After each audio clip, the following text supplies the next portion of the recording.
Thank you very much, fellow Kenyans. I'm Babu Owino, Member of Parliament for Embakasi East constituency.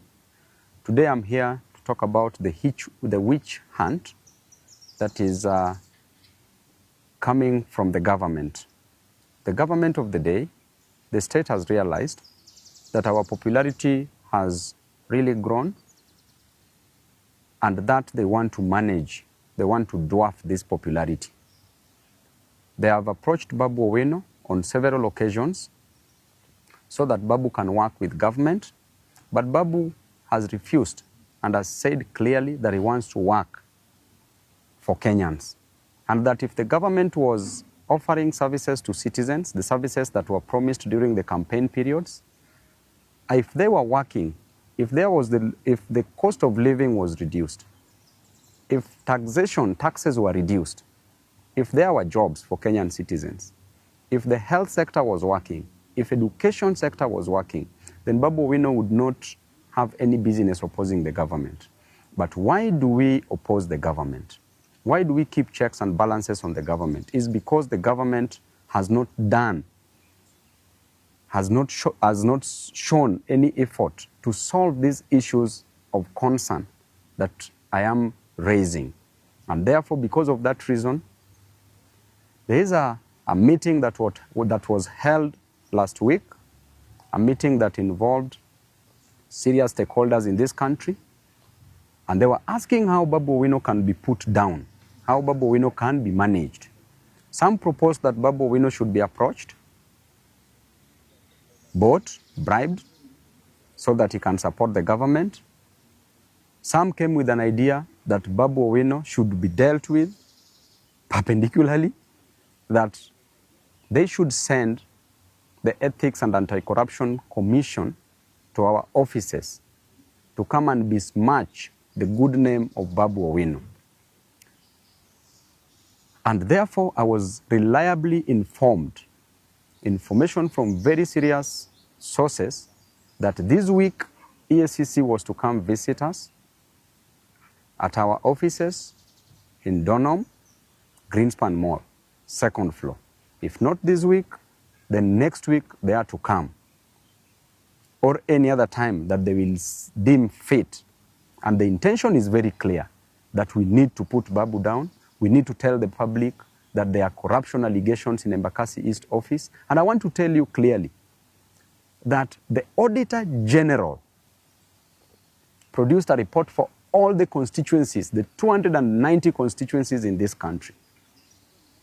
And the lady, you know how she works, she can't be bribed. If the government cannot bribe her, then Babu Owino automatically cannot bribe this lady, and she's been doing a great job. And the report was clear, and I want to read to Kenyans this report from the Auditor General. I want to go to the conclusion because this is a public document. Report on lawfulness and effectiveness in use of public resources. Conclusion. As required by Article 229, Sub-Article 6 of the Constitution, based on the audit procedures performed, except for the matter described in the basis for conclusion on lawfulness and effectiveness in use of public resources section of my report, I confirm that nothing else has come to my attention to cause me, the Auditor General, to believe that public resources have not been applied lawfully and in an effective way.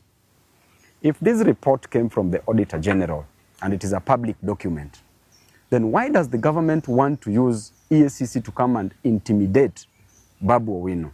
I want to tell the EACC that you are an independent body. Do not get involved in this politics.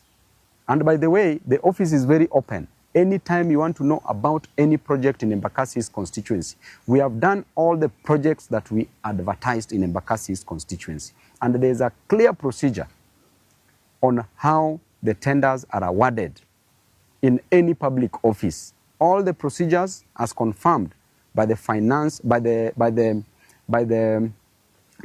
manager, as confirmed that all the procedures were followed. There is no any conflict of interest. None of my companies has been awarded any job in Embakasi's constituency. None of my friends' companies has been awarded in Embakasi East constituency because there's a laid down procedure on procurement process. And in the procurement process, in that committee, there's a person that comes from the public works. Public works is an appendage of the national government. There's a person that comes, there's a procurement officer that comes from Nyayo House under the Ministry of Interior, that is Office of the President, directly. Who determines who is to be given what? And in this country, if you are in opposition, there's nothing you can influence, even if you wanted to influence. And therefore, if the government wants to come for me, I want to tell you that you've come for me severally. This is not any news to me. I have faced so many things within the court corridors. And now you have decided that you want to come just with an intention to soil, to pollute the otherwise good name of the best member of parliament in this country. Why would members of Embakasi East constituency vote to rank me as the best member of parliament in this country if there were fraud cases? I want to remind you that my mother did not give birth to a thief. I did not come to Nairobi to steal money for Embakasi East constituents. I did not come to Nairobi to frustrate my people or Kenyans. I came to Nairobi to study, and I got a job as a member of parliament for Embakasi East constituency, and therefore my work in Nairobi is to work for my people. My work in Nairobi is to ensure that my people goes to school, our children goes to school, and there is no any constituency in this country that gives bursary in the most transparent way like Embakasi East constituency. I go there, I produce forms to every ward, issue forms. This other one, 2024-2025, we had 25,000 applicants. I went back with checks, issued checks to some of the constituents. The ones who are remaining, I promised that I will not go back to issue forms until I go back with the checks. That tells you clearly, I got there at 8 a.m. in the morning during the issuance of bursary checks. I do them personally, on the pitch, on the field. So there is nothing. So EACC, we know the officers that are being used, both at the national level and at the county level. You need to start investigating the county of Nairobi where money is stolen on a single second, single minute, single day, single month. Money is stolen, money is lost from the county. Do not come to disturb people in Embakasi East constituency. And if you want to come, go and check all the projects. Look at the Donholm Secondary School. Perfectly done.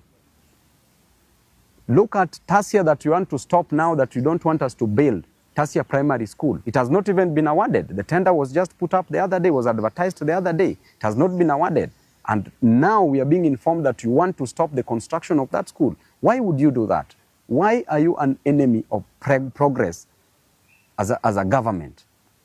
We were elected to work. And I was elected by my people to work, and I have an independent mind to work. I will not suspend my brains to support any other person, no matter how much you coerce me. It doesn't matter. There are people that you can coerce, there are people that you can put pressure on, but you can never put pressure on me. I know where I'm going, and I will reach there no matter what. It doesn't matter. And I want to tell you, the EACC, keep off this war. This is not your war. Don't be used, don't be misused, don't be abused into doing things that is not within your mandate. Right now, why don't you go and consult with the Auditor General on this report? Why do you want to come and intimidate people in Embakasi East constituency? And after all, the much you can do is just to take somebody to court. What else can you do?